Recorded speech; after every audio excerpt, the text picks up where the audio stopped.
这是近期日本《水浒传》发布的预告片，是不是感觉画风有点不太一样？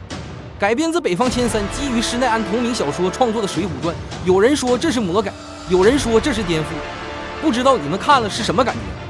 我的第一反应就像是你从小吃到大的红烧肉，突然有一天一位日本大厨跟你说，他用金枪鱼大腹给你重新做了一道红烧肉，我是很想尝试一下，但内心又不会抱太大的期待值。来，泡上一壶茶，今天就聊聊这日式水浒和咱们的原版到底有什么区别。咱们先不说宋江、林冲这些主角人物，今天我想从一个很多人可能都没注意到的小人物，或者说一个小物件说起。什么呢？腰牌，对，就是古代挂在腰上，证明你身份、出入宫禁、传递命令的那块小牌子。北方千三的笔下，这块小小的腰牌简直就成了戏精。它不再仅仅是块木头或金属，它成了一个象征，一个能压垮英雄好汉的心魔。北方千三把他的《水浒传》开了个很不一样的头，主角不是王进，也不是史进，而是青面兽杨志。在北方千三的故事里，杨志这位将门之后，他的人生理想不是封妻印子，而是守护大宋的法于理。他是自己殿前司军官的身份为生命，那块腰牌就是他信念的化身。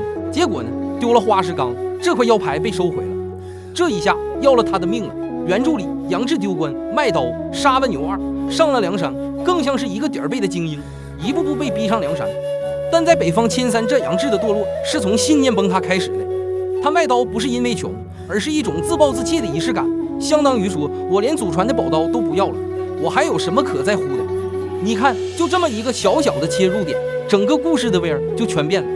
施耐庵的原著是一幅北宋末年的社会风情画，是一出官逼民反的英雄传奇。他讲的是兄弟们大块吃肉、大碗喝酒的江湖豪情，而北方千三的《水浒传》借用日本评论家的话说，更像是一部宫本武藏式的时代小说。什么意思呢？他把梁山好汉们从替天行道的集体里拉了出来，一个个的审视。他问的不是我们为何反，而是我为何活。改编后的梁山核心成员们大多是主动反抗朝廷统治，而不是逼上梁山。梁山好汉不再收缩防守，而是主动出击，在外围建立多个根据地，同时大力进行革命宣传工作，争取朝廷军官。所以你会看到一个完全不一样的梁山。首先，梁山不再是乌托邦，原著里的梁山，特别是早期，简直是理想国。兄弟们不分高低贵贱，有福同享，有难同当。晁盖一死，大家推举宋江，宋江还要3番5次的推辞，这是礼和义的体现。但在北方千三的版本里，梁山从一开始就是一个充满了权力斗争、派系林立的公司。晁盖不是被史文恭射死的，而是被宋江的派系暗杀的。怎么样，够不够暗黑？够不够颠覆？这一下就把咱们对于水浒最深刻的理解忠义这个词的牌匾给砸了个稀碎。宋江在这里不再是那个哭哭啼啼、满口仁义道德的及时雨，他成了一个彻头彻尾的政治家、野心家。他的目标非常明确，推翻这个腐朽的赵宋王朝，自己取而代之。他所有的义都是为了这个终极目标服务的工具——招安。不存在的，那只是他计划中的一环，一个曲线救国的策略而已。其次，好汉们不再是脸谱化的符号，咱们原著里的人物个性非常鲜明。李逵就是莽撞，鲁智深就是粗中有细，武松就是快意恩仇。这种写法非常适合说书和民间流传，一听就知道是谁。但北方千三不这么干，他给每个人都加上了沉重的过去和复杂的内心戏。比如林冲，原著里是逼上梁山的典型，一个隐忍的体制内精英。到了北方千三笔下，他成了一个沉默寡言的杀人机器，一个对体制彻底绝望的虚无主义者。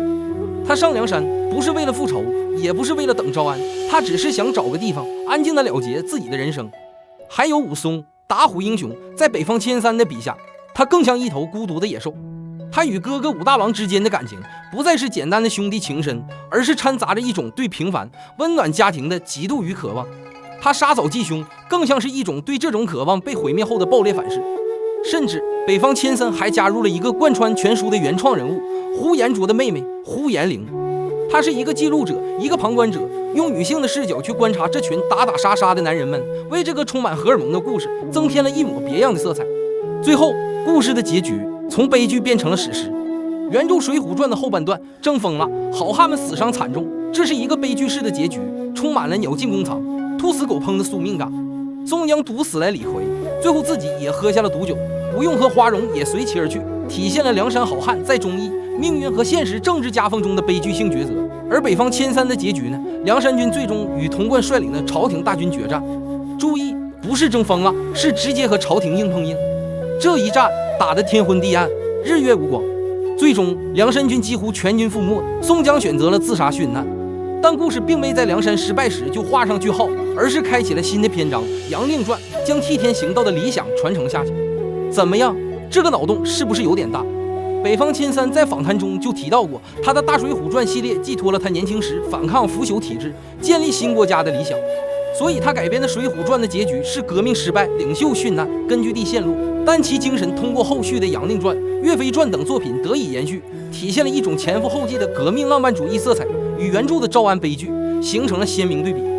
所以回到最初的问题，北方千山的《水浒传》和原著有什么区别？在我看来，施耐庵的原著是在庙堂之外构建了一个江湖，这个江湖有自己的规则和道义，它是对腐朽朝廷的一种反叛和补充。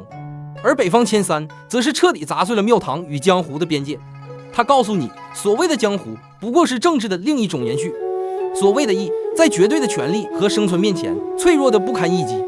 所以施耐庵笔下的《水浒传》深刻揭示了官逼民反、逼上梁山、招安后仍被逼死的悲剧循环，以及忠义在封建皇权下的脆弱与虚幻。原著是热的，是沸腾的，充满了市井的烟火气和理想主义的激情。